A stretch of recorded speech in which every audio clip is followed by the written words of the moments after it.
Very good morning. Good morning, sir. Right, Rachini, and we have Chandran also. Two of you have joined. So we'll take a couple of minutes to brief what we have done last week. So we basically started break-even analysis last week, and we discussed about so the definition, and then some break-even terminology, break-even what do you call equations, right? And then we did some computations also.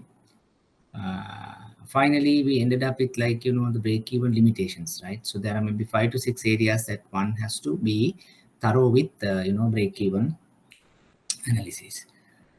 Then so we started some questions, selecting from a couple of past papers, and then we are yet to do a small part of a particular question.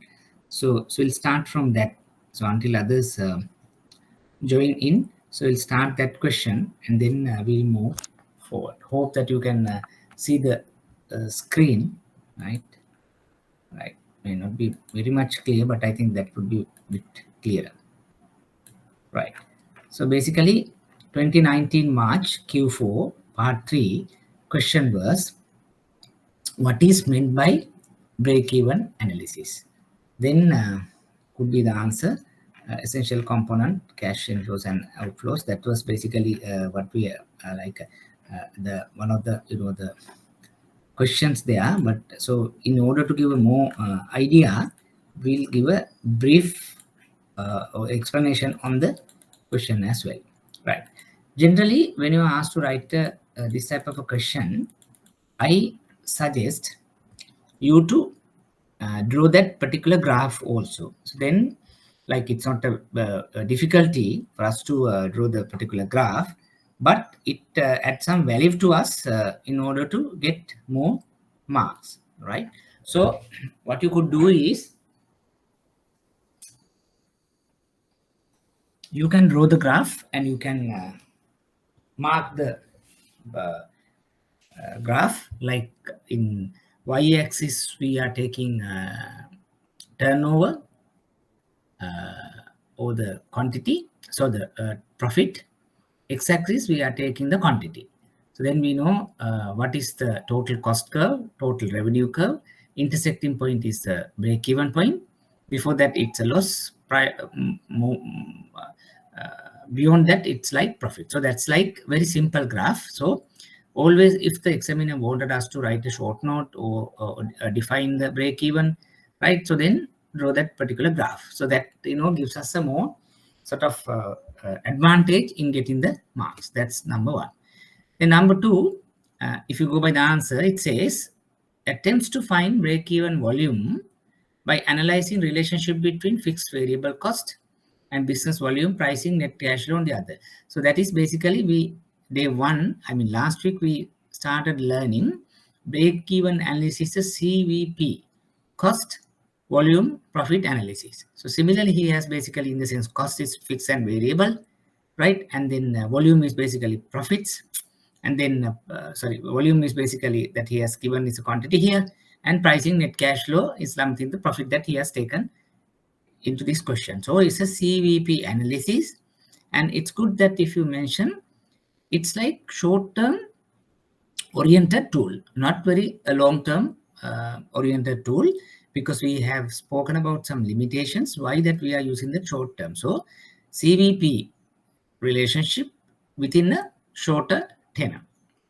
Number two, understanding how these factors impact each other is crucial in budgeting, production planning, profit forecasting, and break-even analysis is central to this understanding. So this basically talks about the uses of the break-even analysis. Again, last week we discussed about what are the usefulness, uses, the benefits of the break-even. Basically, examiner also brought out some more points what we have learned last week. So make sure these things also to include your say pilot answer. When you say break-even, this is the 6th or 5th areas that I am focusing, and for each I have answers. So what are the usefulness? What are the uses? Benefits of break-even analysis is, other than what we mentioned, you can also include planning, forecasting, budgeting, right? Other than that, we discuss about some decision making and kind of thing. So basically, also add these 1, 2, 3 points there. So then you have a better answer on the users. Then terminology, or it might be the kind of a key component in the break-even analysis, a break-even equation, break-even concept. So that's what the examiner is next going to describe: cash inflows, fixed cost, variable cost, so on and so forth. Let's see each one separately. So will be useful for us to for exam purposes, right? Yeah, it's about first fixed cost. We know when in the graph also the fixed cost is the cost which is not changing with the output.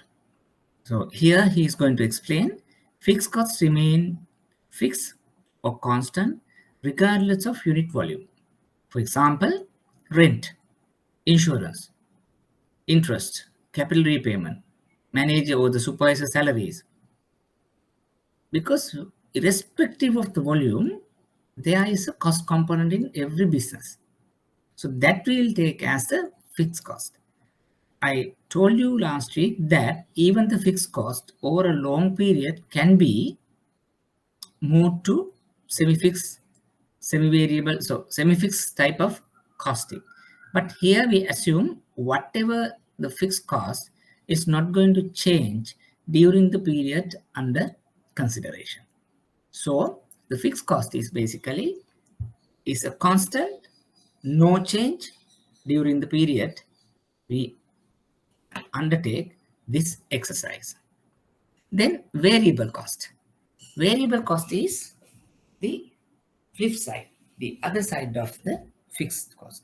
That is, that cost is going to change with the output, right? If the output is going to increase, variable cost is also going to increase, right?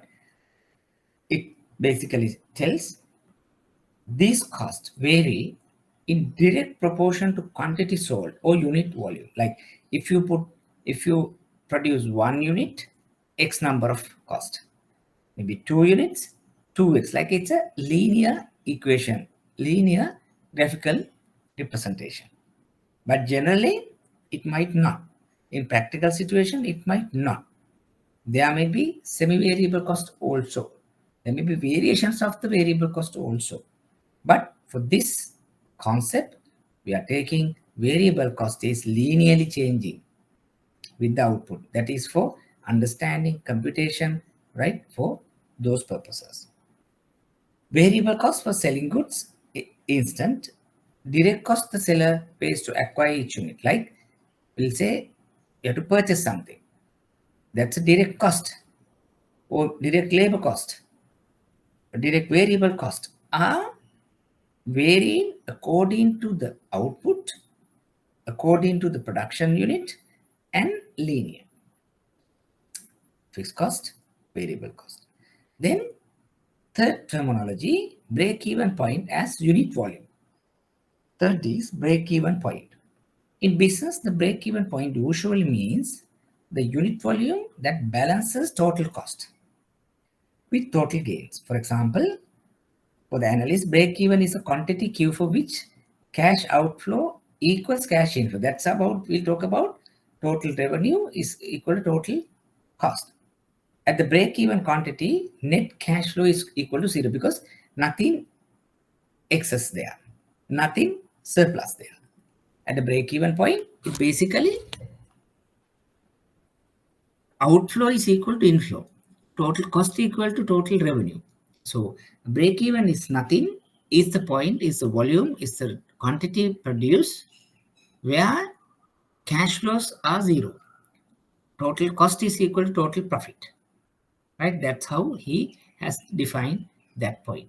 So because I wanted to take this question as a part of 2019, because just to give you understanding, how the examiner's expectations are.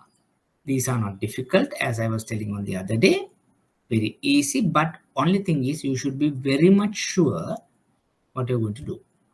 So just to sum up what we have done last week is basically break-even analysis.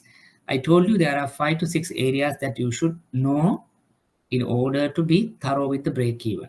So every season or every alternative season, we are getting a question from break-even. So don't miss it. Easily you can score 20 marks.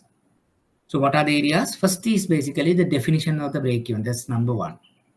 Then number two is a terminology in the break-even analysis. There are 5 or 6 items we discuss with the definitions too.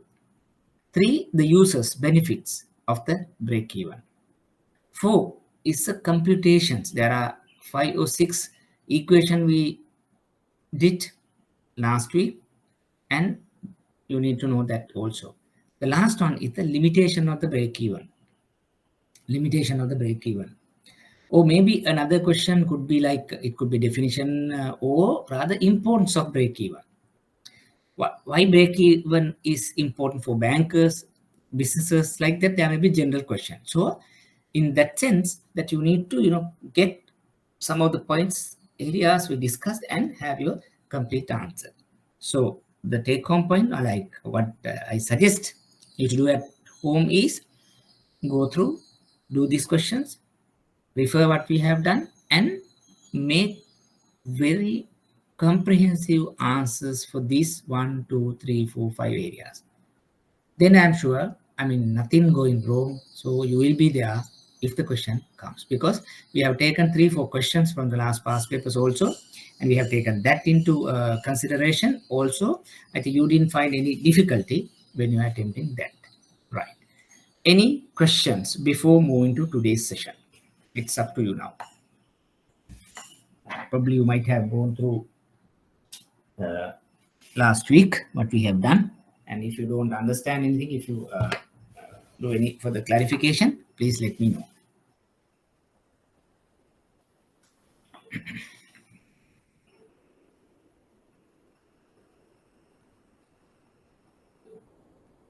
Samindri, Andrew, Lavan, Rachini,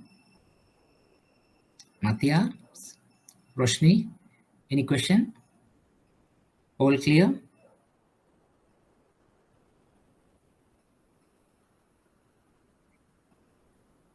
Yes, sir. Okay. It's clear. Thanks. So then we'll move to today's session, and today that we are planning to do working capital computation or working capital evaluation, thinking, aiming could be useful in project financing, right? In projects, right? Okay.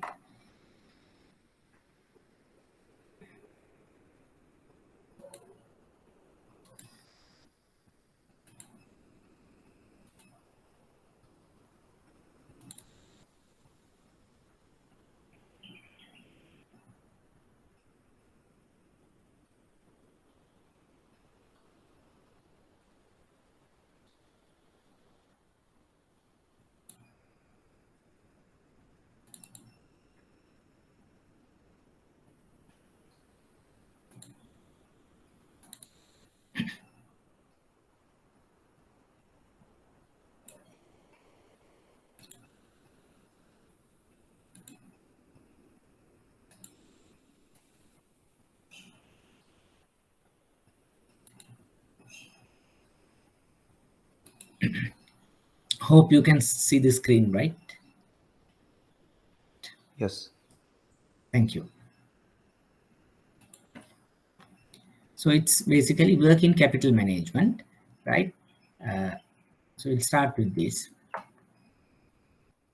Generally, in a firm, there are 2 main components, that is fixed capital and working capital. You know what's a fixed capital? Is something investment in fixed asset, or maybe financing of fixed asset, right? It could be land, building, machinery, vehicles, right? Sort of that we talk about the tenor, the value, the realizable value is more than 1 year or so, because it helps to support the business in generating turnover. So that's about fixed capital. So later we will discuss especially these fixed capital requirements under the project financing further. Then the part 2, the other component of a business is financing the working capital, operational capital, day-to-day, financing. So we can identify it in different names, but it basically talks about it is something needed to run a business. In practically also, if you think about yourself, yes, you are earning something, and probably you might have your vehicle, you have house, so everything could be with you. But let's say if you want to go to office, you need to pump your car with fuel, or maybe your day-to-day survival, you need to eat something, for example, right? So you need some petty cash in your purse in order to meet day-to-day something. So that will basically the the day-to-day requirement for you. Though you have a vehicle, though you have a house, though you have shares, so those are something permanently you have it. If you want it quickly in terms of liquid form like cash, it's not easy to convert those into cash within a second, right? Instead, it's good to have like maybe credit card, some petty cash, or maybe some ATM card. So balancing the bank are something that you are very much interested in meeting day-to-day needs. Similarly, in a business also, there are some components we call working capital assets, right, which could help you to run the day-to-day business. What are those items? Mainly, there are 3 items we talk about, right? So that's mainly 2 items like current assets and current liabilities. When it comes to current assets, there are several key items that one has to look for, manage. What are the current assets come to your mind at this point in a business? Can somebody suggest what are the current assets we are interested in?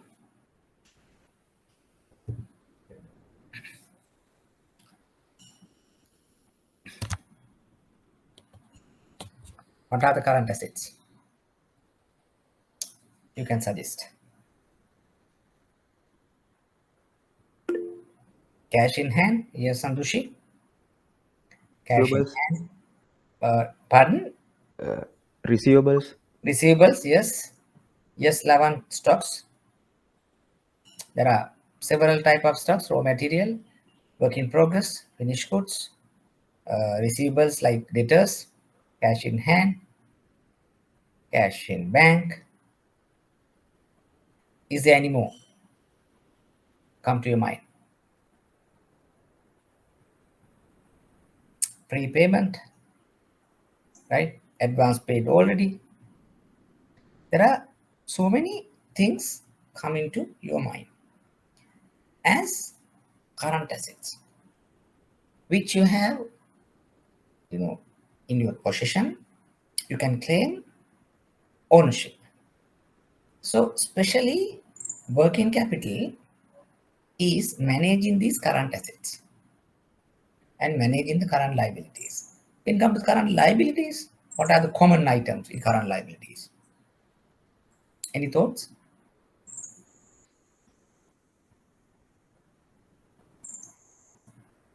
Current liabilities. Some of you can suggest. Creditors. Creditors, Short-term loans. short-term loans, bank OD, Sandushi, yes. Accruals, right? You have like electricity, water tax, like that, EPF, ETF, some accrued payments, because we are yet to pay, but means that you have a cash which you have intent to pay. Until you pay, it's like a kind of a liability. So these are the liabilities. So basically, the working capital is managing these assets and liabilities, because you have assets, but remember, what do you mean managing is, in case if you want to pay off these liabilities, there should be liquid current assets. You can't have everything stocks maturing more than 1 year. No point. right? You need to have a bit of cash in hand at bank also, right? Because everything is a bank. Then if somebody comes with a sort of a good bargaining stocks, you don't have money, right? You can't, put a credit card, you can't put a check, but they say if you buy, I'll give you discount, and if it is a cash, so something, you can get some discounts also. For that, you need to have money. So basically, working capital management is nothing that is managing these different components. What are those different components? Now we learn what are the assets, what are the liabilities. Then ensure there's sufficient liquidity in the firm's operation. So that's what your final intention is. Nothing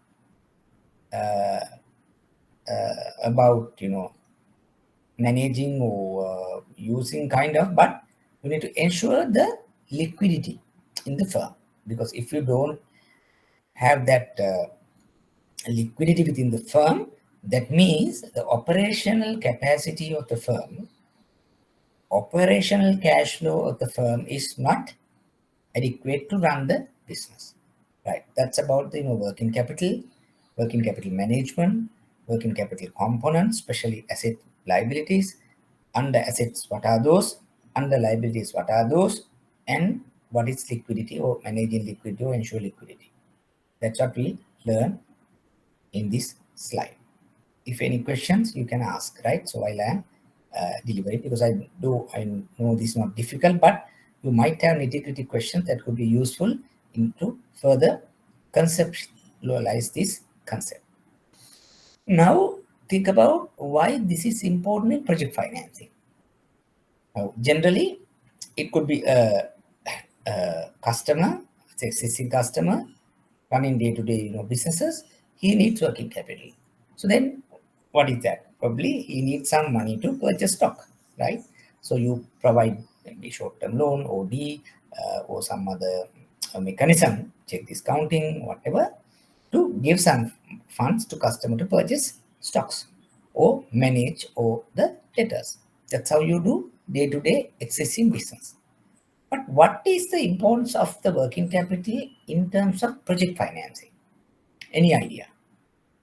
Because project financing is something we talk about the evaluation of the feasibility. We are going to detail it out in later. But generally, it's a futuristic, forecasted cash flows. It both involves capex and the working capital items also. How that you are going to do? What do you understand in the project financing, the importance of the working capital? Why we need that? And how we are going to do that? So any thoughts? Anything come to your mind, you can express. So we will further, later trying to understand it very carefully and very comprehensively. But let me have an idea. What is meant project financing? So working capital in project financing. How do you see it? What could be the applicability? Any thoughts?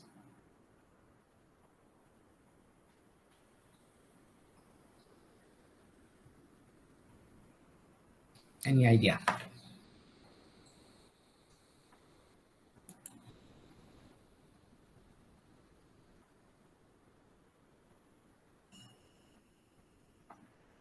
මොකක් හරි එනවද අදහසක්? project financing වල කොහොමද ඒක use වෙන්නේ කියලා?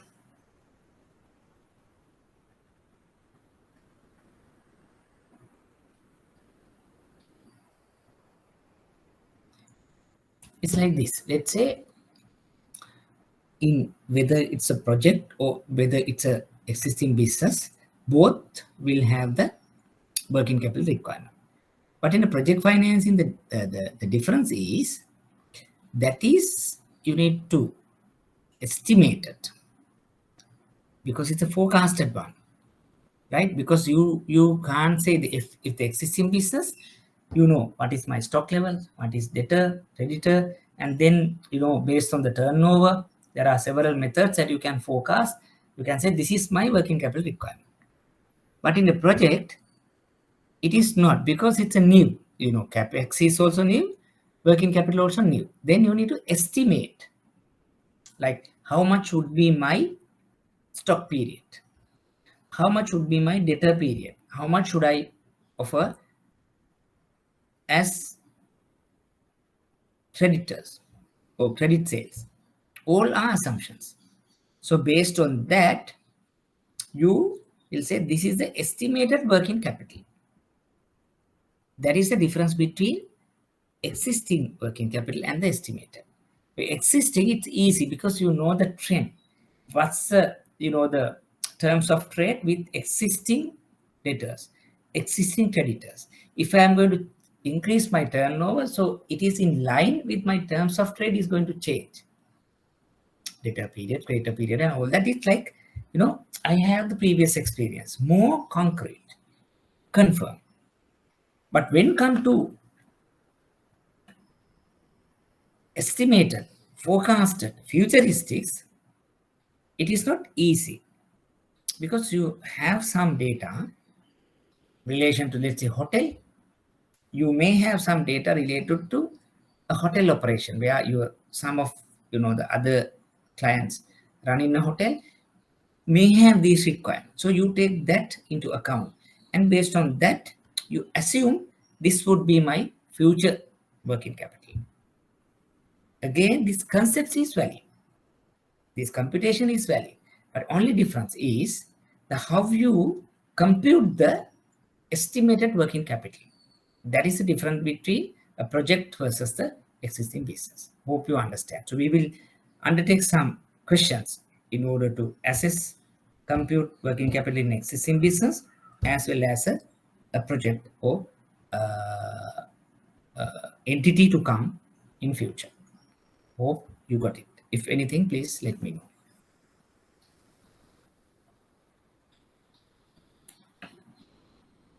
Then we try to understand some concepts there. That's also, I think, before we just see this graph and go back. If you see this graph, we talk about assets versus time in the business. You have assets. If you're trying to plot a graph, assets versus time, then initially, if you take x-axis is 0, right? Like here, right? I think you can see my mouse pointer. Here you will see there are some fixed assets at the 0 before even start the business. At the time of the starting the business, there should be some fixed asset like building, land, factory kind of thing. And again, there may be some permanent current assets also, like to start with, there may be some stocks, right? Some overheads, because initial day one that you incur some cost. That's like permanent. Irrespective of the output, again, there may be some permanent current assets also. Because if you open an outlet, whether you like it or not, you need to have some stocks for the vicinity of the customer. For the inspection. එහෙම නැත්නම් ඔයා තට්ටු හතරක building එකක් හදලා ක්ලෝදින් shop එකක් දාලා day 1 වෙනකොට තියෙන හිස්ට්‍රාක් ටිකක් නම් ආයේ කස්ටමර් අපි ගාවට එන්නේ නැහැ නේ. එයාට පෙන්නන්න බරු ටිකක් තියෙන්න ඕනේ. ඒක හැමදාම තියෙන්න ඕනේ. අද එන කස්ටමර්ට, හෙට එන කස්ටමර්ට, අනිත් දන කස්ටමර්ට හැමදාම තියෙන ස්ටොක් ලෙවල් එකක් තියෙනවා. On top of that, yes, you can bring in, sell it, bring in, sell it, you can do. That's new models, new variations also you can bring it. But there may be adequate permanent stock level. ඒක තමයි මෙන්න මේ අපි කියන කොටස. But temporary current assets ගත්තොත් maybe 0 of the day 1. But over a period of time, the fixed assets also growing, permanent current assets growing or maybe at a particular level depending on your operations, but the temporary current assets may be going up, going down, depending on the seasonality, depending on the customer requirement, depending on the weekday, weekend mode, depending on the festivals, right? So there may be some changes about current assets, like stocks, about debtors, other overheads, right? How you pay, whether you get more discounts, right? So of a additional credit period. So there may be some change. So this is basically the asset time diagram. in the asset type diagram, you have fixed asset, permanent current assets, and temporary current assets. And the asset is on y-axis, time is on the x-axis. Generally, this fixed asset and the permanent current assets are long-term in nature. Means you are trying to keep them for about a longer period. Whereas the part of the permanent current assets and the mainly temporary current assets are short-term. Right? You can't keep the temporary working capital about a year or so. It's very short-term. So that's why we say overdraft, temporary overdraft, casual overdraft to finance the working capital requirement is a short-term. Right. So that's about the nature of the assets and type of the assets and the variation of the assets based on the time. Right. Before moving to the previous slide, any thoughts about financing of these asset types?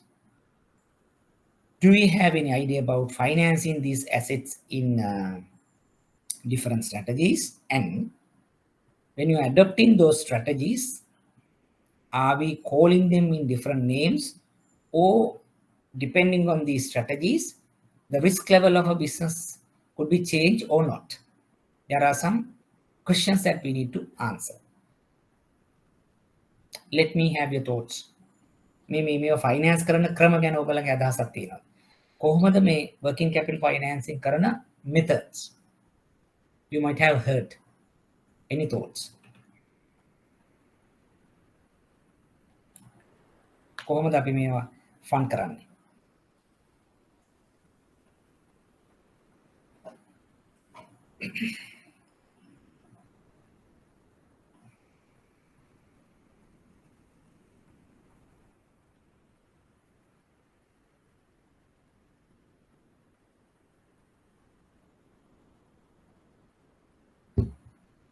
Any idea? Have you seen some companies financing these long-term assets in short-term funds? Any idea? Have you seen that? I think I don't have that slide here, so that's why I wanted to talk it through you. Yes, it's not there, so it's important, so that's why I am discussing it. Any idea? What could be the ideal scenario? How we are going to finance the working capital in a firm? Rachini, I understand it's OD, but what's a like general strategy? Long-term assets to be funded by what? What facilities? And short-term assets funded by what facilities? That's a general understanding. If you're moving beyond that, then these issues crop up. Any idea? Shashika, Samindra, yes. That is, if you are trying to generalize, long-term to long-term, short-term to short-term, right? As Rachini initially mentioned, yes. Short-term financing, short-term working capital through OD, it's a accepted solution. Maybe fixed assets through a long-term loan, Samindri and Shashika suggested, acceptable solution. Permanent current assets, again about permanent working capital in a medium-term loan, accepted solution. But that's a norm. There are deviations to that. That was my previous question. If somebody is financing fixed assets in short-term financing, what would be the scenario? First place, we call it as aggressive working capital management. Aggressive approach. Is there any risk on that? කාටද කියන්න පුළුවන් දෙයක risk එකක් තියෙනවද කියලා? Basically, land is funded by OD. Because when you inquire a customer, he might say, I got a good deal. If I late further, I would have missed the opportunity. So I use my OD to purchase a land.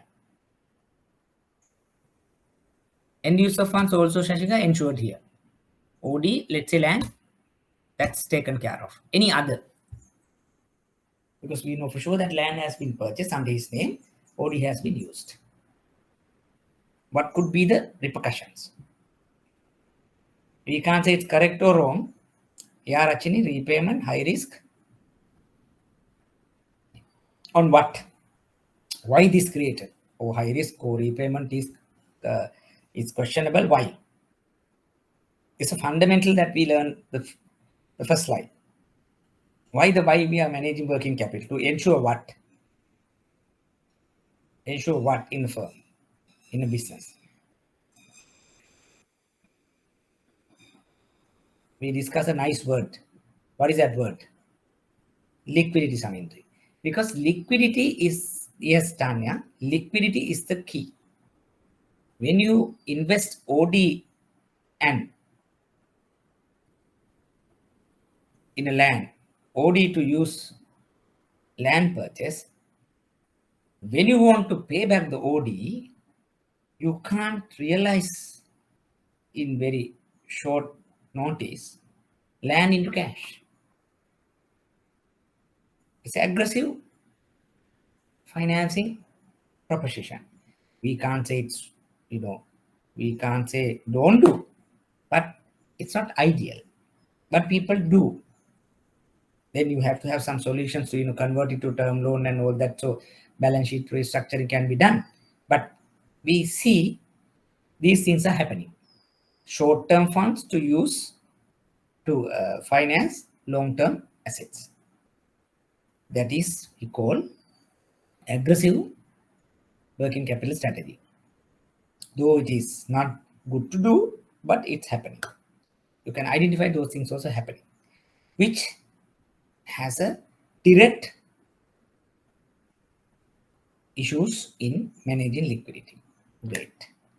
On the other side, have you seen that people use long-term funds, right? Equity or term liability to finance day-to-day working capital, temporary working capital, temporary current assets. Have you seen that? Is it happening in practical scenario? What is your experience?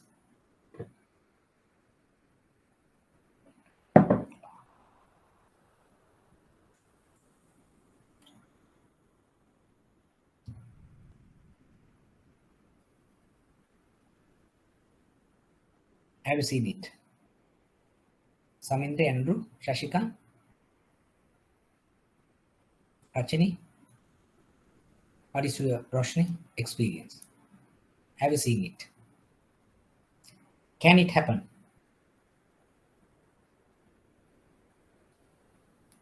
දැකලා තියෙනවද එහෙම වෙලා තියෙන තැන? Long term funds වලින් short term එහෙම නැත්නම් working capital finance ඉලා තියෙන long term funds වලින්. Have you seen it? What is the risk level there? Risk එක අඩුද වැඩිද? In earlier aggressive financing, yes, obviously it's high risk, no?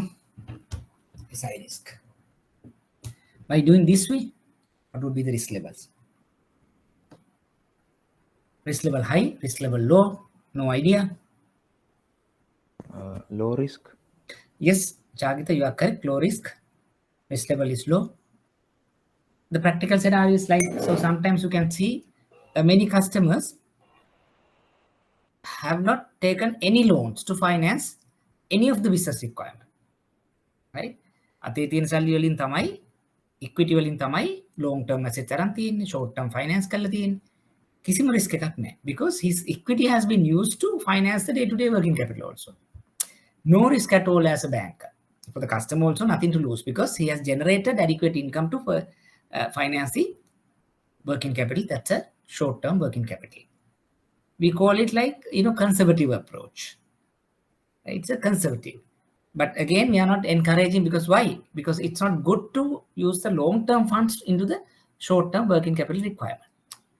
So, I mean, that The long term in the sense like, so you have earn and you have make a kind of asset, a net worth, right? And then you are, using what the short term means that you don't feel pressure because you don't have any liability because it's your own money, you invested.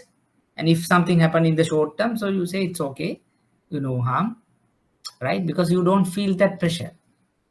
But if you say short term, long term, so then by 30th day, I need to pay my OD. So I need to work on my stocks and debtors to collect or sell and collect money to settle it. You can see that. So matching is there. So you, under the pressure of liquidity, you have to do something. Then you are efficient. Aremu naam you are not efficient, right? සල්ලි ටික අතේ තියෙන සල්ලි ටික දාලා ඔක්කොම කළා stocks ටික තියෙන. ඉතින් stocks ටික සවුතුනක් කමක් නැහැ, පරක්කු වෙලා ගියත් කමක් නැහැ, debtors ලා pay කරත් කමක් නැහැ because you don't feel it because you own money. So but we see those things are in practice conservative strategy, aggressive, conservative. There are moderate strategies also where that's what we talk about, long term, short term. So there is a mix. So the fixed asset and like this here, the long term component is funded in the long term, short term component in the short term. So that's like, more acceptable. But again, you are working on that to manage the liquidity because the short term, long term, maybe part of the long term is basically into the permanent current assets. Part of the short term also into the permanent current assets. That's like ideal setup because you have enough pressure also, not the great pressure, but you have to manage it, right? Because not everything now short term, not everything now long term, because now I need to rotate my working capital to get things done.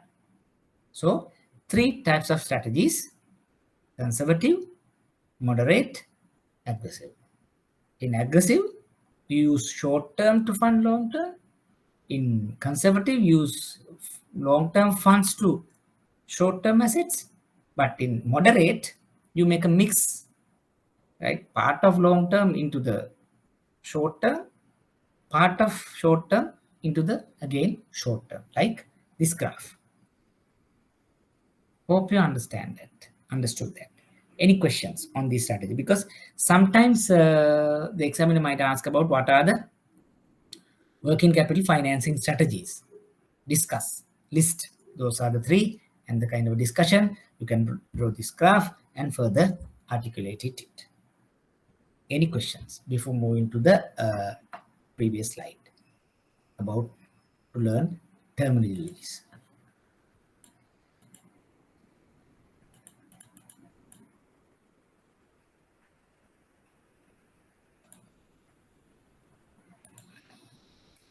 Questions මුකුත් නැහැ තේරෙනවා? I know not difficult, but again very important concept here because we also like break even. Here you can score a lot of marks because if you see the past papers that we have got questions, again very easy, right? But only thing is you need to work hard to get the full score. Any clarification? Any gray areas? Nothing? All clear? Okay. If you do have anything, anytime you can raise it, right? Now we try to learn something about some concepts, terminologies, because sometimes the examiner might ask is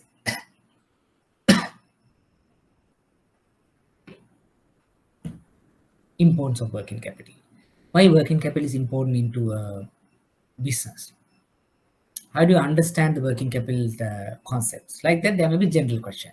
ඒතර ඒ වගේ එකක් ආවොත් අපි මෙන්න මේ කියන concepts, මේ ඉගෙන ගන්න definitions use කරන්න පුළුවන්. So that's why I wanted to give it, though it's very simple, right? I just wanted to re-emphasize because these things are important. Gross working capital, net working capital. So the gross working capital is investment in total current assets. In the business, there are some current assets, there are some current liabilities. What are the current assets? Mainly stocks, debtor, creditor. If you see the total investment by entrepreneur into these current assets, we can say that's a GWC. එතකොට ඊට පස්සේ අපෙන් කවුරු හරි ආවොත් මොකක්ද මේ gross working capital එක කියලා කියන්නේ? That is basically investment in current assets. Total investment in current assets. Right. So then what's a net working capital? It's a difference between current assets, current liabilities. Simple as that. Current assets minus current liabilities. That's are two key words, definitions which we need to know and already has been tested. Right. Then permanent, temporary. Two components. Permanent working capital, temporary working capital. So now the permanent working capital is something which is a constant or which is not going to change with the time. Irrespective of the time, we need to invest on some current assets that we call as the working capital. Like maybe seasonality, it could be temporary working capital. Or maybe demand, it could be temporary working capital. But irrespective of the seasonality, demand, time, you have to have some stock in your firm. Because as I was telling, in a clothing store, you need to have some initial stock for customers to inspect and get an idea. In a factory, irrespective of GIT or whatever, you need to have some initial stock until you get extra orders and all that. That could be something about temporary, right? But there is a fixed component in the working capital that we call permanent. Important. Any questions?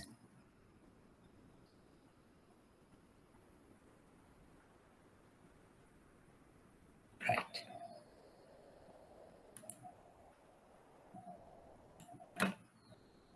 Right. We will go more. Then these are some of the concepts that we need to learn. Now we say what is working capital, why it is important, terminology, there, financing strategies, some diagrams, right? Components, liquidity. So we have learned some, but small, important concepts. Then managing this working capital is again an important task. How are we going to manage it? Two concepts. One is operating cycle. The other one is cash cycle. Operating cycle in a manufacturing firm is going to differ with the trading firm. Before moving to these two diagrams, we'll see what are the definition and then come back to here. So operating cycle is basically defined as the gap between acquisition of resources and collection of cash. Means we try to limit our working capital items into 3 in order to understand further the working capital concepts. Those are stocks, debtors, and creditors. So stocks and debtors are the resources we're talking about. You know, time that you kept stocks in a firm, together the time you want to collect your debts, when you add those two time periods, that we call the operating cycle of your firm.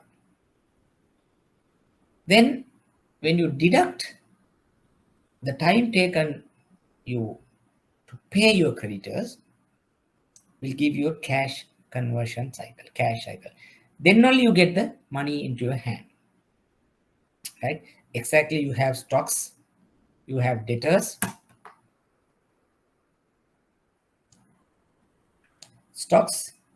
debtors, and then minus creditors, you'll have cash period. So the definition for operating cycle is time taken, or maybe inventory conversion period plus receivable conversion period is the operating cycle. Minus creditors period is a cash conversion. So two important concepts, operating cycle and cash conversion. Now we go back to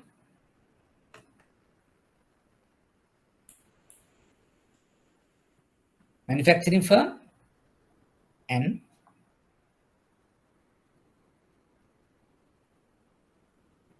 trading firm.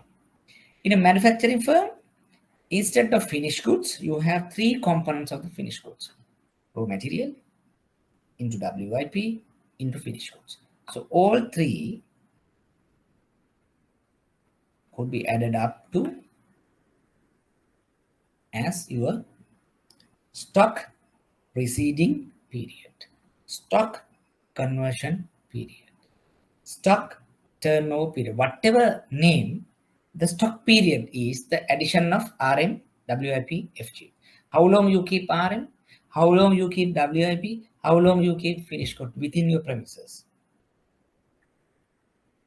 Plus the point of the sale until you collect is called the debtor period, receivable period, account receivable period, debtor turnover period, debtors period. So when you add up those two, will be your operating cycle, where you deploy your resources to generate something and to sell something until the point of production to point of collection. That totality is your operating cycle in manufacturing firm. When come to the trading firm, it's a bit different because there you don't have WIP or raw material. You just take some goods in as a finished good firm and then you sell it to somebody else and you about to collect. So you have only finished good stocks period plus account receivable period. When you add up those two, again operating cycle, right? So account receivable is coming as cash. That is the where the cash cycle comes, right? So that's what about the next definition, where operating cycle is defined, where the time taken to stock and time taken to recover. When you add up those two, will give the operating cycle to you. That's what the equation also, right? Before moving to this, any questions on these two concepts? මොනවා හරි තේරෙන්නේ නැති කොටසක් තියෙනවා.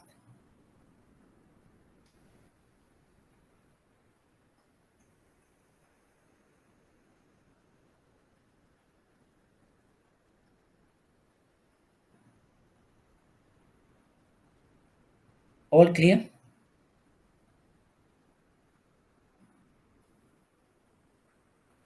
Yes, sir. Okay, right. Then now for exam purposes, we need to compute some of these concepts. So there are three concepts, equations that we need to be familiar with. There are bit changes happen these equations, but ideally, if you take first one, inventory conversion period is equal to average inventory divided by cost of goods sold into 365, in other words. So basically, average stock divided by cost of goods sold into 365 will be the inventory conversion period. Stock period, stock turnover period. The equation එක average stock divided by cost of goods sold into 365. One. The receivable conversion period is average debtors or average receivables divided by sales. Actually, it is credit sales, but we put it as a generally sales because in most occasions, we are unable to differentiate credit sales versus the total sales. So hence we take the sales here, but ideally it should be credit sales because why debtors created? Because of the credit sales. Right? So average debtors or average receivables divided by sales into 365 will be the receivable conversion period. Right. Third, average creditors or average payables divided by cost of goods sold into 365 will be the creditors period. So those are the three equations we need to know in order to compute operating cycle and the cash cycle. So operating cycle is nothing but the addition of stock period and the debtors period. A cash cycle is operating cycle minus creditors period. So we need to compute these three in order to arrive with operating cycle and cash cycle. So how we are going to compute that? Inventory conversion debtors stock period is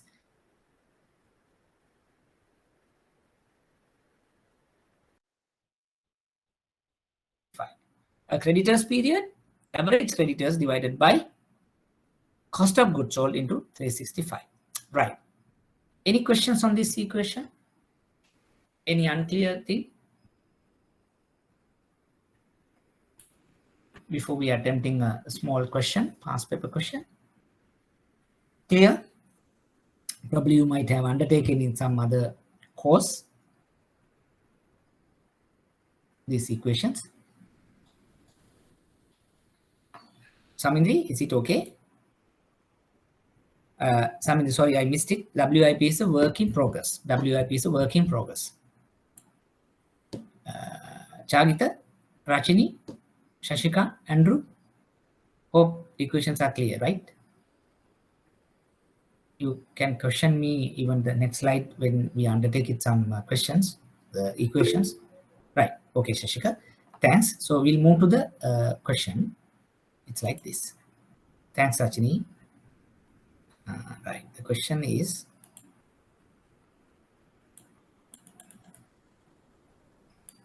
we have been given 2 financial years, 2007, 2008. We have inventory, account receivables, account payables, sales, cost of goods sold. Then we are supposed to compute operating cycle and the cash cycle for year 2008. And take minute or two and see whether you can compute that. Hope I think you can clear it. Right? Sorry. Right?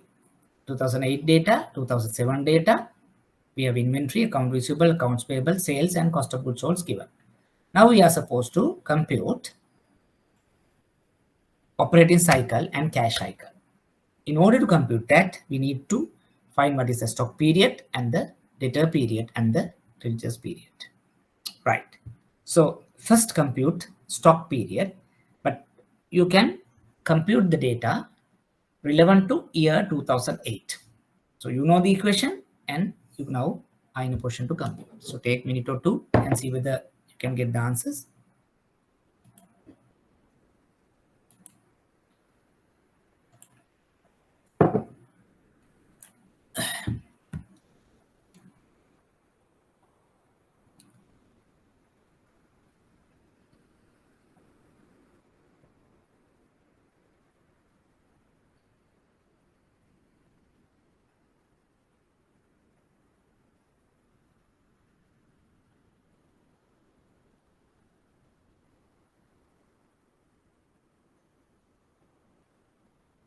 If you compute, you can produce the answer, or you can tell it to me, or you can text it.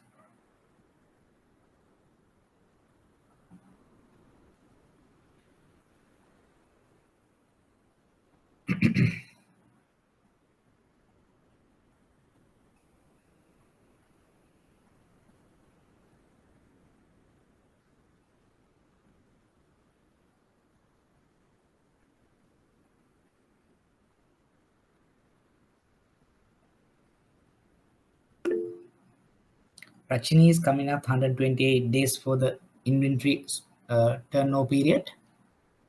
Rachini, you can continue with account receivable period and accounts payable period. Others also can come up your answers, and we can see whether it is in line with what Rachini proposed.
What are the answers of others?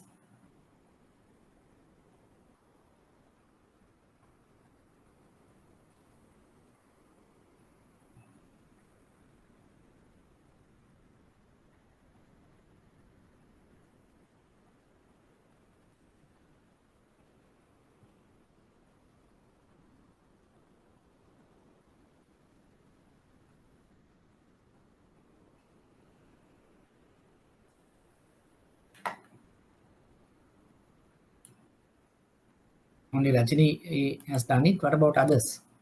First, try to do inventory. Sandushi is coming with 75 days on inventory. Rachini is again now telling 80. Stock turnover period should be in terms of 2008 average stock divided by cost of goods sold into 365.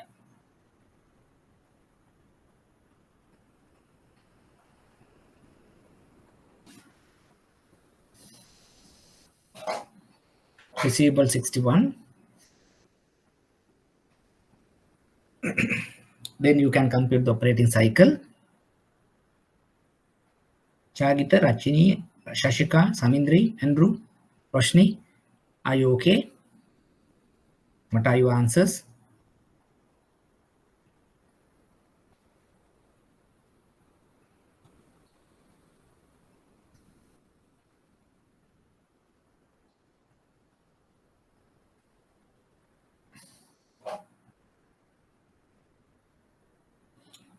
Inventories is 75 days.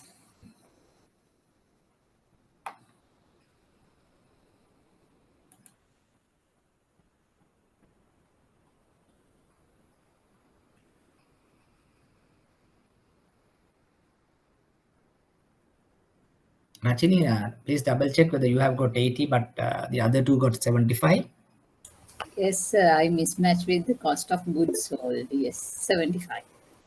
Cost of goods sold not be 75, it should be 90,000. No, right? no, I have been divided it from the 2007 cost of goods sold. Okay, 52,000 understood. instead of Yeah. 56. Yes, 75. Yeah. Okay, thanks.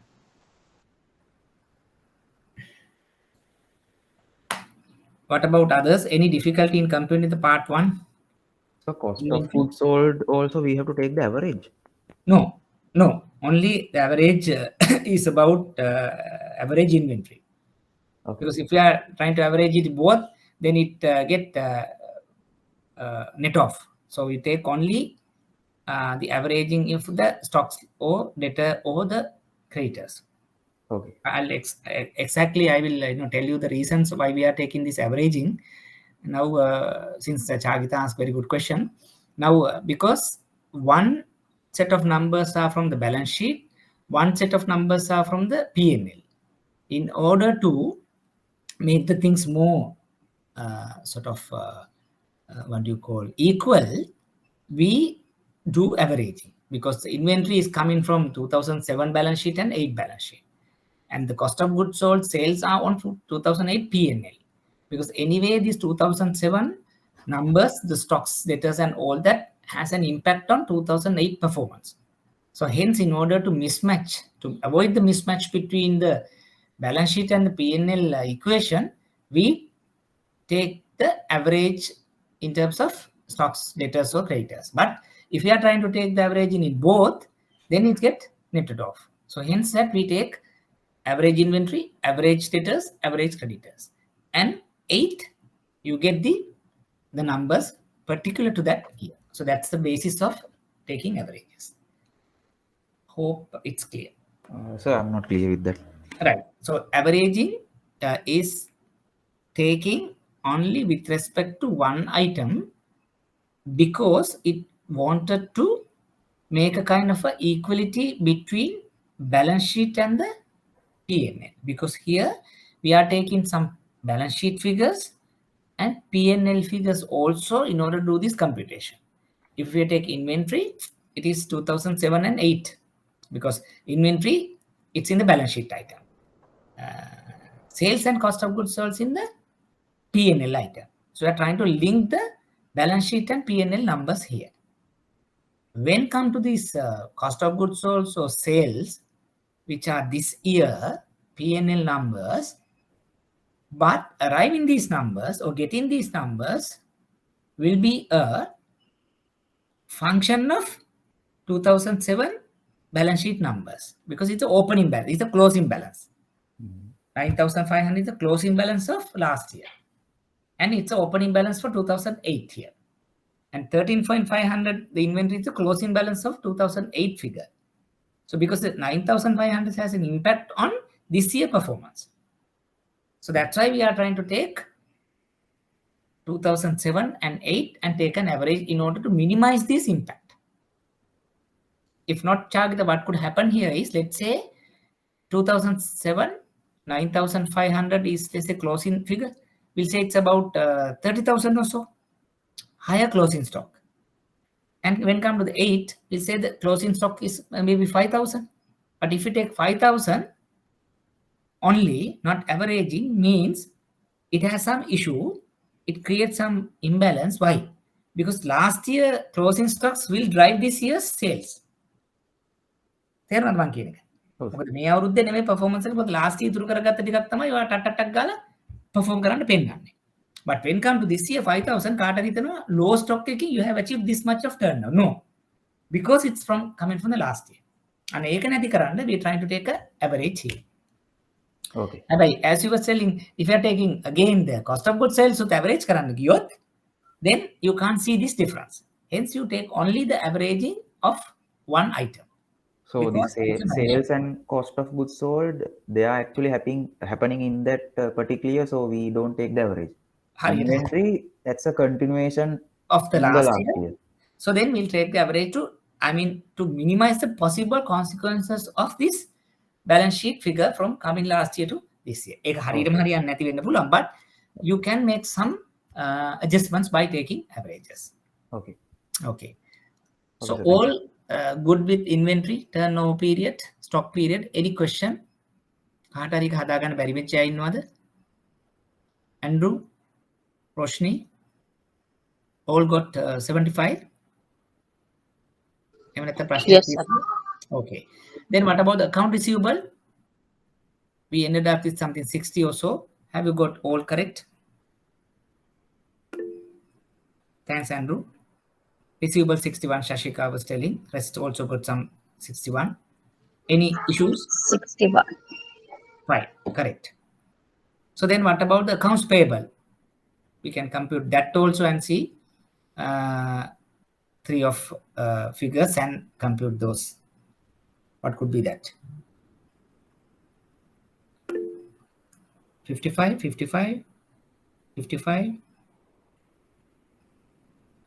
Samindri, Jagita, Andrew, I suppose you also got that 55. Great. Tanya, great. And then now you know stock period, debtor period, creditor period. See whether now you can compute the operating cycle and the cash cycle. Two equations which we are supposed to. Yeah, Samindri, you can't take the cost of goods sold average. Only averaging is inventory, account receivable, and accounts payable. Yes, got noted.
(136) cash cycle 81. Shashika given us the answer. What about others?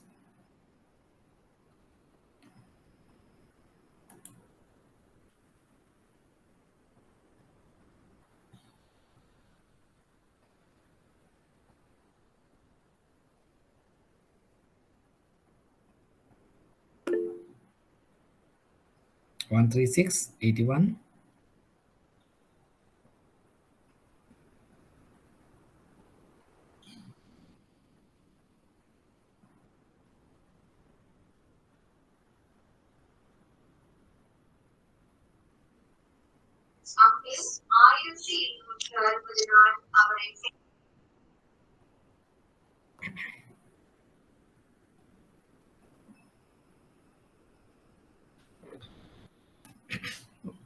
What about others?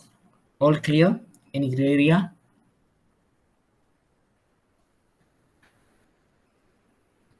Right, we can see the answer.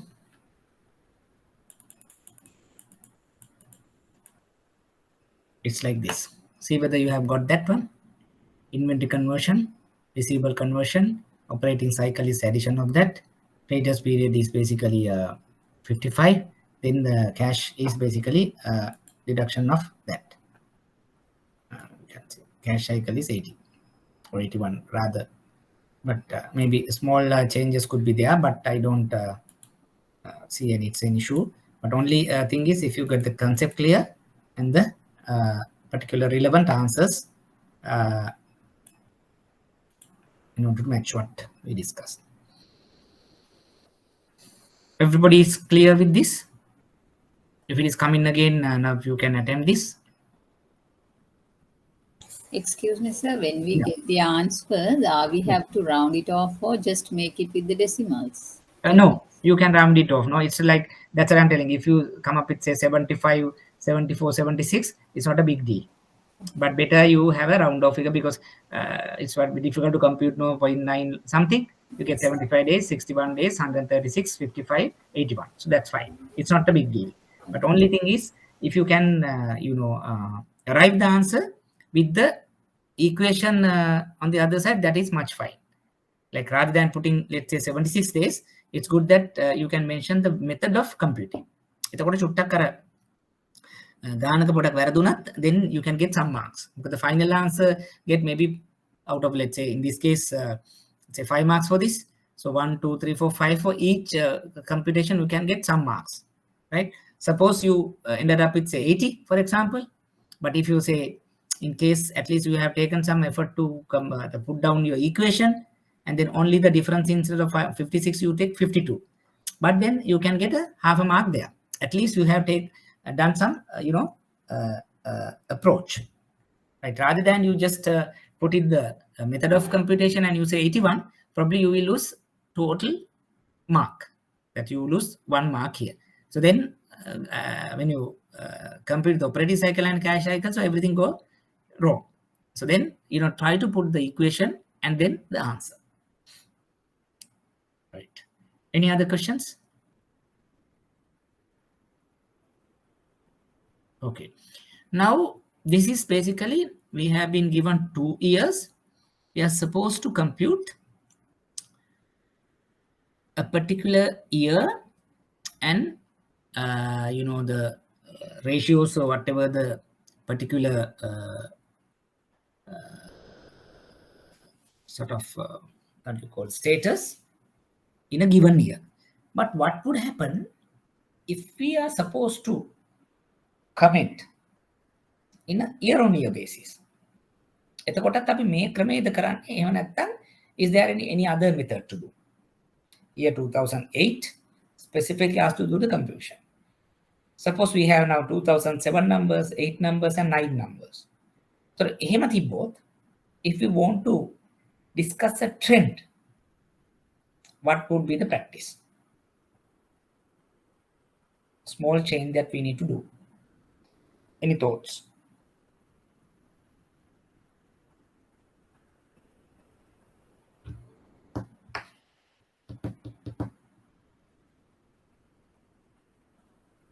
Any thoughts?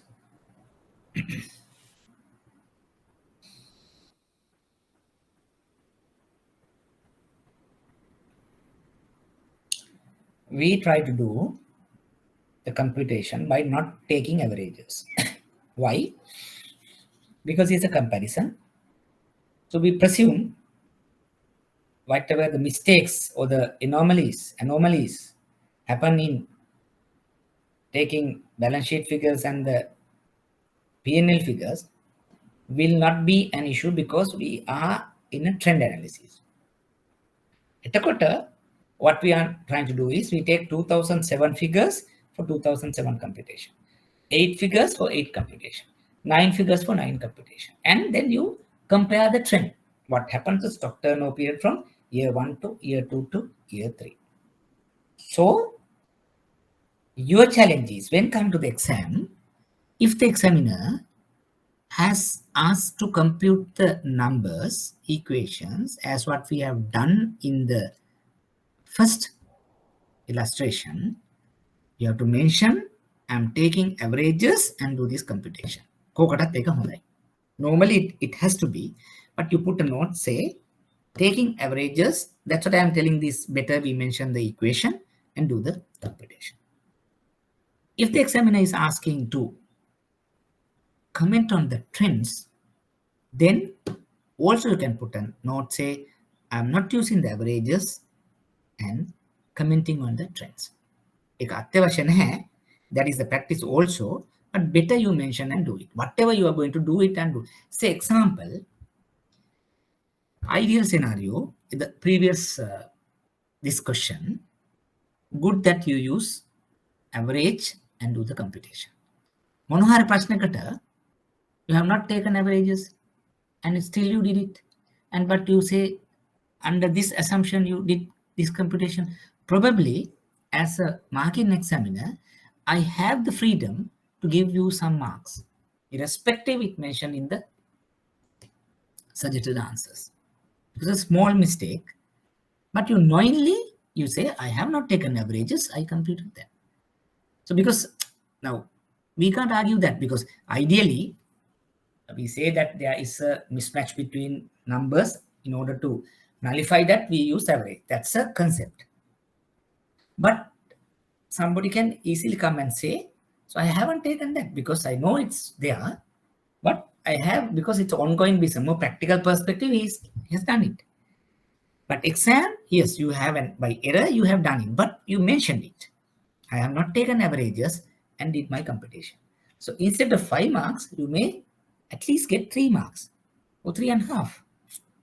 So, I mean, remember those things. What you are going to do, if you have doubt, mention and do it. Then even recorrection stage, there is a probability that the second examiner would see at least he has done it. Computations are correct, answers are correct. Only the assumption is wrong. So instead of not giving 5 marks, why not you give 3 and 3.5 marks? That might be a critical mark that we are looking for to maybe to get through distinction or credit or maybe a pass. So make sure, keep your mind clear, clean, no stress. See the question. Any doubts? Put it and say, under this assumption I did. This assumption I did. Okay. Having said that, so now we move to another question where it needs not the averaging.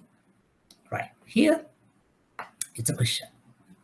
It says we have some March numbers. We have some, 2009 numbers, 2010 numbers. We have current assets, we have current liabilities. We have income, we have cost of sales, we have net profit loss numbers. What we need to do here is, we need to compute a couple of ratios. That is liquidity ratio, which we have not learned yet, which we are planning to learn later, but I will tell you what are those. Then efficiency ratios that we have just did in the last question. And then we need to comment on what the working capital question, what is my total working capital, what is my net working capital with the positive, negative, right? And then we have to comment on efficiency ratio, with the stock period is increasing, decreasing, what about my operating cycle, and so forth and so on. Then liquidity management of this business, it's good or bad. Bit of very comprehensive question. So we go by, step by step. First, we try to compute current ratio. So liquidity ratio are two ratios, that is current ratio and quick ratio. Right, though we haven't learned, right, we can learn it maybe next session under the financial ratio, but take time and see whether you can compute that. The current ratio, you can take the equation that is current assets minus divide by current liabilities. Current ratio is current assets divided by current liabilities. Quick ratio is current assets minus stock divided by current liabilities. Please write down two equations.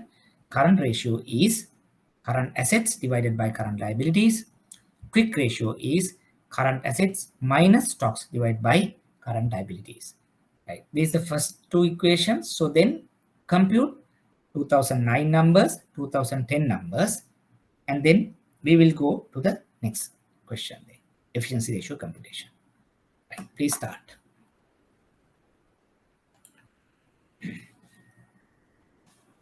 If any question, you can ask, right? We are supposed to compute liquidity ratios.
What is the answer?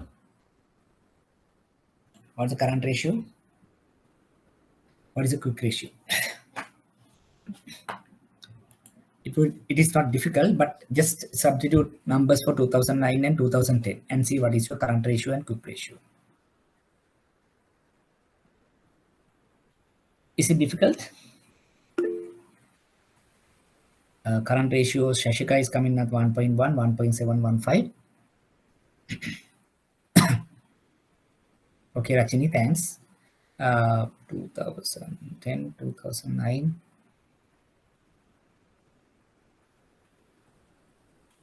If you take 2009 is something 350 divided by 248 is the current ratio. 2010, 375 divided by 218. Quick is 1.110, right? Rachini, okay, right, fine. Means you have done it, like it's not a big deal. Anybody is in kind of issue in computing current quick ratio? Though it's not mentioned here, I just wanted to do it because it's a full question. Because the liquidity ratio is basically current and quick ratio. So we have to show the examiner, this is the current ratio, this is the quick ratio. So the current ratio, quick ratio, so that's done. Then we can comment it on later what the trend is. In this question, it's not enough to compute, and later we have to comment it on whether it's increasing, decreasing, acceptable kind of thing, or it's below the benchmark kind of thing. So those things we will do later. First, try to compute the current quick ratio. Roshni, Chagita, Andrew, I think it won't be an issue, right? Because numbers are there. I got the answers. Okay, thanks, Chagita. So then we move to the next one, efficiency ratios. See whether you can compute efficiency ratios for 2009 and 2010. Here, since that we are trying to compare 2009 and 2010 numbers, you can take the numbers relevant to that particular year only. Not relevant, not necessary to get the averaging. If you are like computing a kind of a trend numbers with respect to a particular year, where you are taking the previous year's numbers, you have to take average. But here you are trying to comment on the trend of a firm. Hence, if you want, you can forget the averaging and do the computation. Because if you are trying to take the averaging for 2009 and 10, we don't have 2008 numbers to take averaging for 2009. But 2010, obviously, you can take averaging of 9 and 10 and do that. So you are unable to take averages if you are trying to compare 9 and 10, since we don't have 8 numbers. So best way is to take 2009 numbers and do 10 numbers and do see what is the trend. Hope you got what I mentioned. Now compute the efficiency ratios. Those are the 3. That is stock turnover period, debtors turnover period, creditors turnover period, and also you can compute operating cycle and the cash cycle. Take 5 minutes and do the computation.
You can let your answers known if you do computations, right?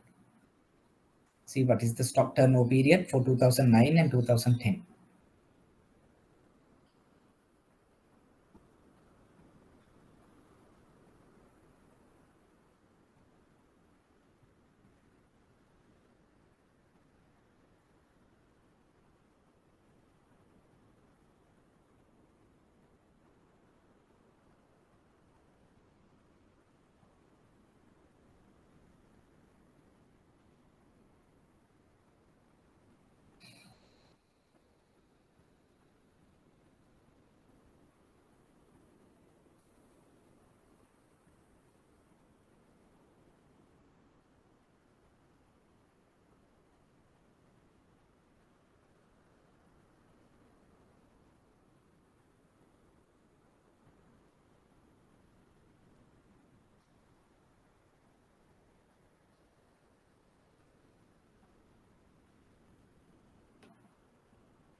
Sandushi is coming with 222, 211.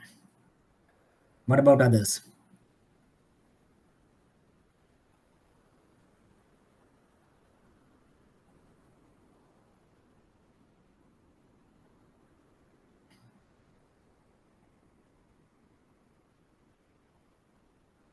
Shashika and Rachini is coming with different numbers. No, it's correct. Sadushi, please double check. 119. Rachini, Shashika is coming with similar numbers. Sandushi, you have some. Sandushi, we need not to take averaging here. If you take 2008, is basically 88 is the inventories divided by cost of sales is something 290 into 365.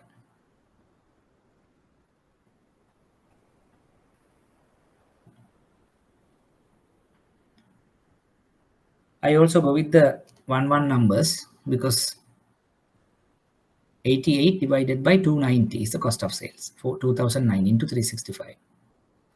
Those who have computed 910 inventory, please do the debtor and the creditor and then find operating cycle and the cash cycle.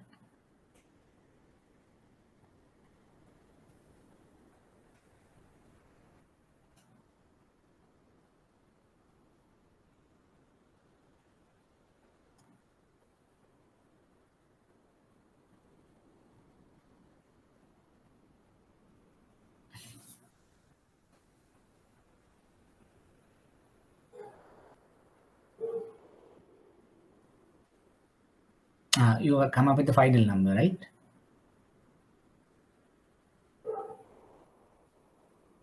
Okay, so I thought it's about only the debtors, right? Or the stocks. Let's see others.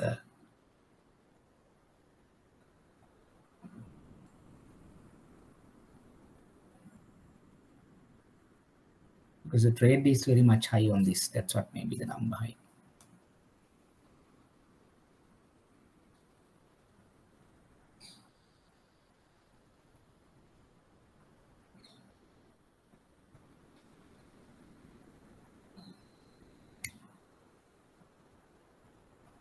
Then since Sandushi, you have done with the liquidity and efficiency. Think about what's the working capital, like what's the gross working capital, what's the net working capital, whether it has been increased or decreased from 9 to 10, right? And then also comment on the efficiency ratios, whether it's acceptable, high, low, right? Do we need further information to talk about? And what could be the like liquidity management compared to the profitability of this organization? So like that. So think about generally. So to map the answer. So structure the answer until others get on board. What about the answers of the other two, Tanya, Shashika, Rachini? Samindri, you are okay? Because I haven't seen any answers coming from you. Chagita, hope Andrew, you have done it, though you don't put answers.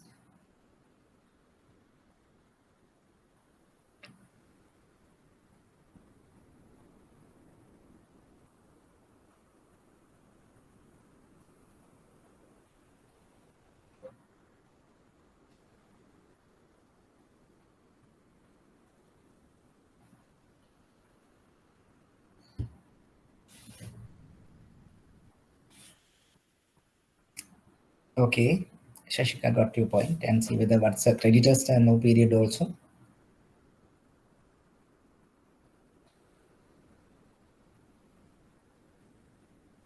Debtors, basically we go by the debtor 181 divided by total sales is 362 into 365. So 182 could be correct answer.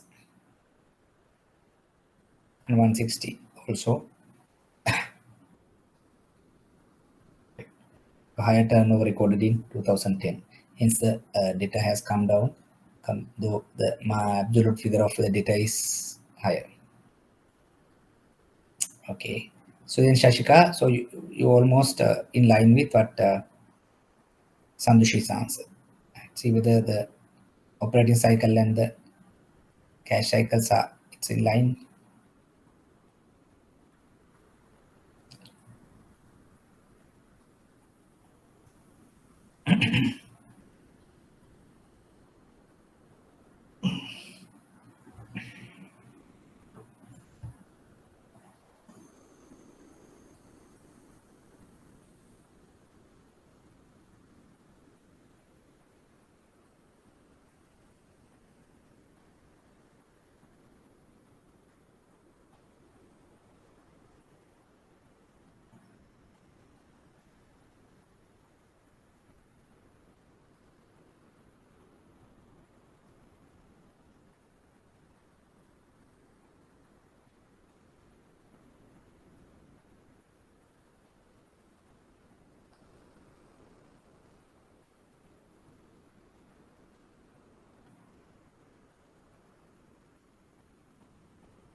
$280, $211.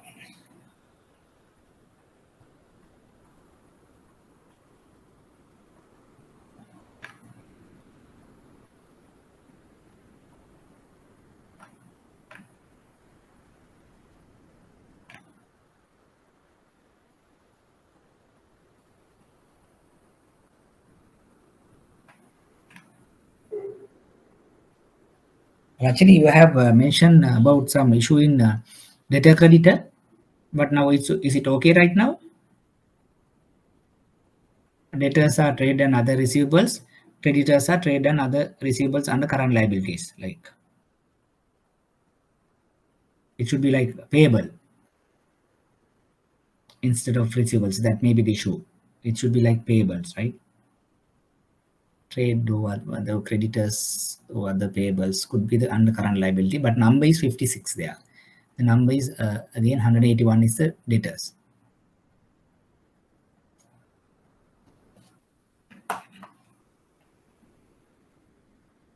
Right.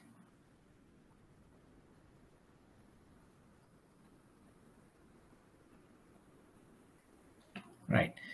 Most of you are getting numbers. Any issues? Who is not able to compute that? Then we can switch to the answer and see. Right. Let's see. But the answer basically, these are the answers that the examiner has got. Actually, Actually, he has not done the operating cycle and all that here, but generally you can compute that. 2009, 1.4 and 1.7 is the current ratio. Quick ratio is 1.06 to 1.19. You might have come up with when you are going to round in off, there may be some errors, but current ratio is quick ratio is the liquid ratio that he has spoken about. Then stock holding periods, debtors turnover period and creditors turnover period is something 111, 119, 182, 160, 71, 68. Then you also can compute operating cycle and the cash cycle for 9 and 10 so that you can comment on further if you are about to do a detailed evaluation. So see whether that you have got these numbers first. Any issue before commenting on that?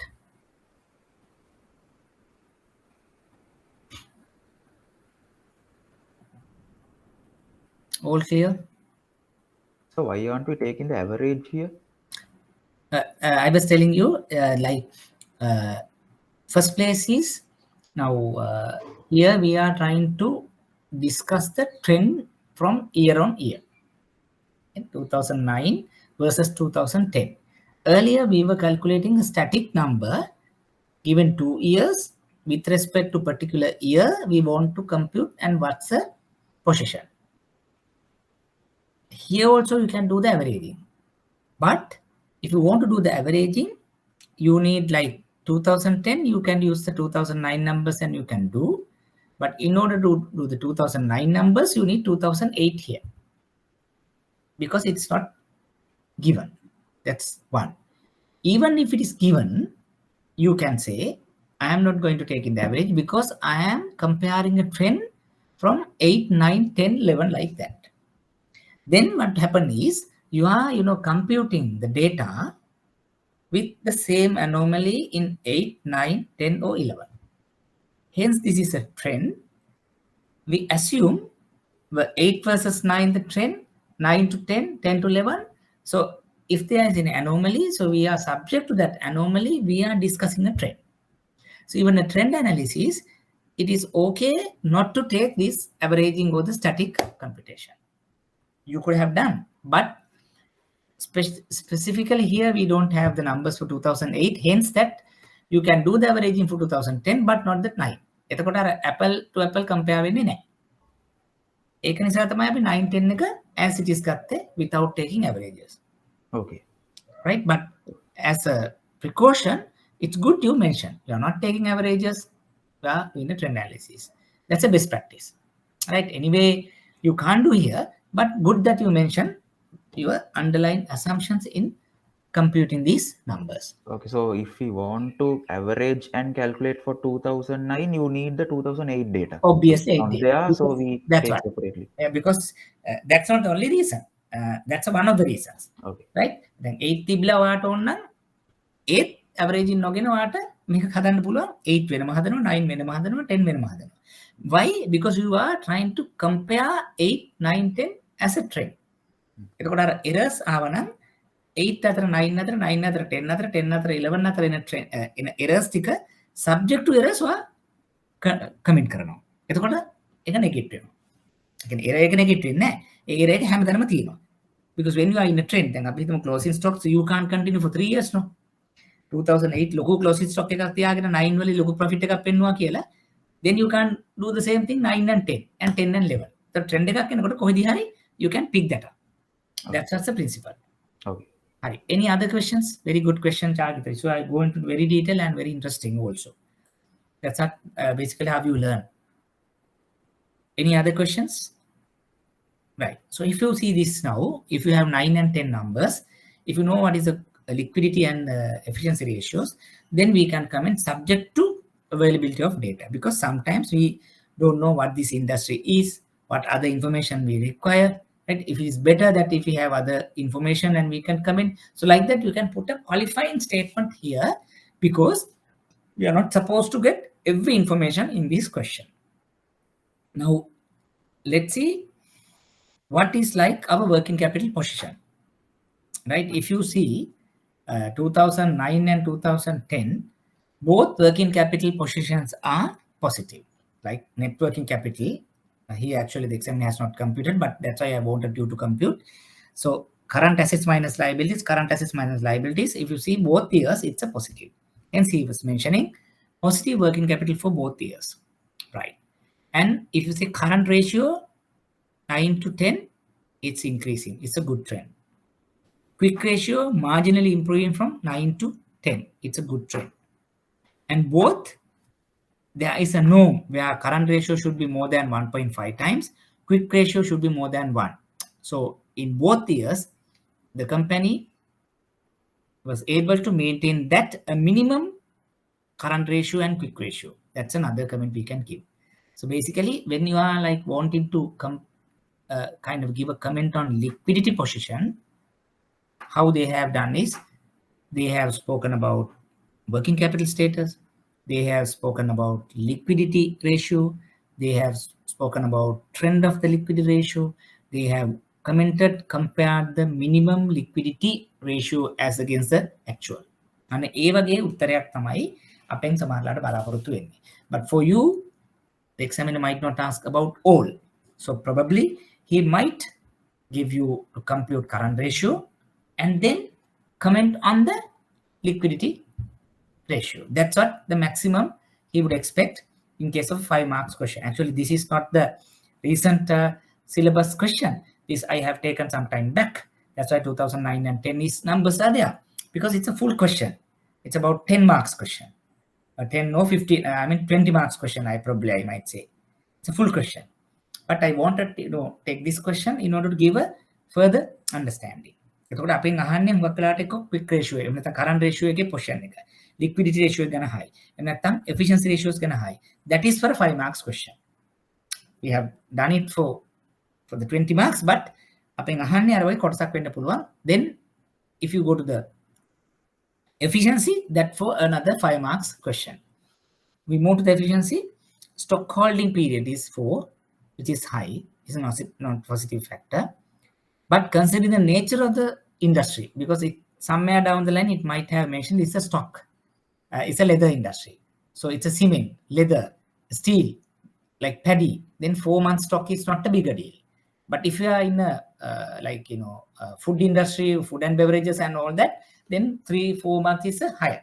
So අපි ඒක දැනගෙන තමයි comment කරන්න ඕනේ. සමහර වෙලාවට if we don't know, then we can't say on average 4 months it could be high, but we need more information about the industry to comment with. ඒ වගේ අපිට qualifying statement එකක් දෙන්න පුළුවන්. Then in terms of debtors collection also taking in a slow phase, but we see improvement. මොකද if you take 2009, it's 182, 6 months. But 2010, it has come down to 160. It's 5 and 10 days. So we see an improvement in data collection. Your collection strategies has now worked. So you can put that comment here. And obviously creditors, you can say there is a stagnant, no major changes. There is no change in the creditors policy, right? So you can talk about debtors, stocks and creditors. කතා කරලා you also can talk about what's my overall operating cycle, but my overall cash cycles මොනවද කියලා තදන්න මෙතන පුළුවන්. Basically, since we have computed that one. Okay. Then lastly, we need to talk about overall liquidity. Now, efficiency, liquidity, computed, commented. And then you can comment on overall liquidity is not issue. It's like, though there are some issues, because positive working capital, positive current ratio, improving efficiency ratio, then we can say even with the negative profits in a particular year, there's a negative profit, but still, working capital is a positive, right? Though the company shows the negative profitability, operating working capital or the working capital portion is positive, means a company will have a good future. Why? Because operating cycle or operating cash flows, that is for the working capital cash flows, are very important. If the working capital cash flow is going to be negative, means then you don't have a good future. But here, working capital cash flows operating cash flows are positive in both years.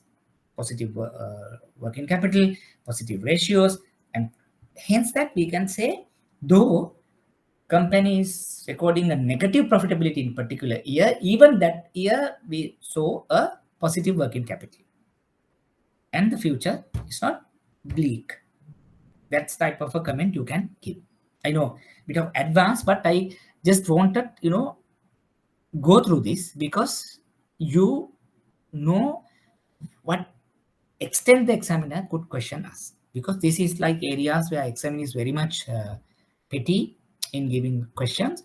So we need to go into very detail, right? So we need to know those concepts, how to compute, what is important, ratios, and what exactly mean by the operating and cash cycles, and computing that and interpreting the financial position. So today basically we discuss all, and then next week, so we will discuss about estimation of working capital, especially for the project oriented cash flows, how we are going to do some assumptions and do the computation. So that's all about for today's session. Any questions from your end before winding up? Any gray areas, anything to clear about, anything not clear?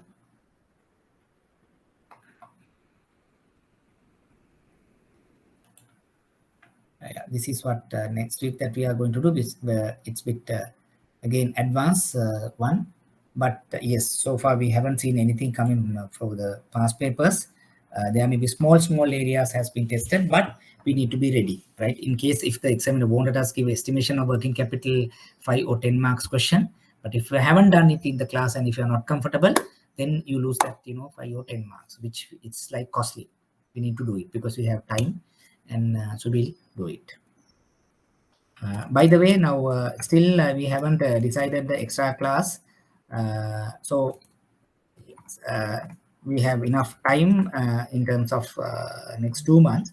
But let's see, if you want, like I will send you a kind of a message across and through IBSL. So let's we have a maybe decide a particular date, Tuesday or Wednesday, and then we will do. If not, there is another alternative where instead have extra classes. If we can start the class by 7 o'clock in the morning instead of 8, so that's another option. So we can maybe have 2-3 similar classes would be able to cover up our total lessons. So let me have to think about that. If you do have any feedback on that, please let me know as well. But anyway, we don't have any plan to put classes next week. So if I am going to do a next kind of a class, we'll let you know in advance. Any questions?